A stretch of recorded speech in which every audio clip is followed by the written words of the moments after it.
আমাদের দীর্ঘ 10 বছর পর দেখা উত্তরা দিয়াবাড়িতে। আমরা আসলে অনেকে অনেক ধরনের ব্যস্ততায় থাকি, এক একজন এক এক জায়গায়, ভাবতেই অবাক লাগে।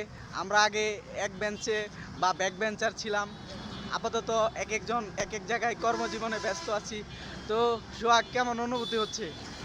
আমার অনুভূতি বলতে এতদিন পরে দেখা হয়েছে, প্রায় দীর্ঘ এক যুগ, বলতে গেলে এক যুগ। হ্যাঁ হ্যাঁ আসলে আমরা যে বেচটা ছিল অনেক মোহব্বতের বন্ধু বান্ধব, বান্ধব বলতে বন্ধু ছিল, মানে বান্ধবী হ্যাঁ, ছিল, হ্যাঁ, কিন্তু এটাই। ওরা তো আর এখন নাই। এখন নাই। তো আসলে এতদিন পরে সবার সাথে আসলে সাক্ষাৎ হওয়া সম্ভব না, তবে এতদিন পরে যে সাক্ষাৎ হয়েছে, মানে ভিতরের অনুভূতি আসলে বোঝানো সম্ভব না, এতটুকুই। রিয়াদ, আমি আর কি বলবো, তোর অনুভূতি কেমন ক? যেহেতু সোহাগ মামা বলছে, উনি তো আমার মামা হয় সম্পর্কে, তাই না? তারপরেও মনে কর যখন প্রাইমারি স্কুলে তো পড়ছি, তখন কিন্তু সেরকম একটা ফিল ছিল।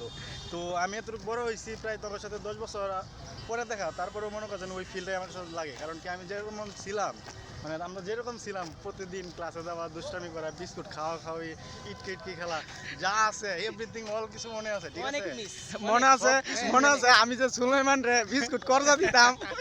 হ্যাঁ অনেক অনেক। আমাদের আমাদের জুটিটা ছিল বেস্ট, ঠিক আছে?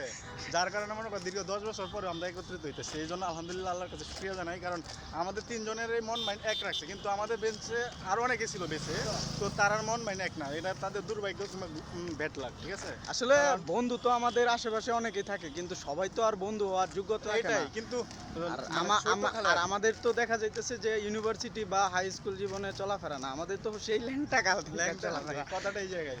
ঠিক আছে, ভালো থাকবেন সবাই, আল্লাহ হাফেজ।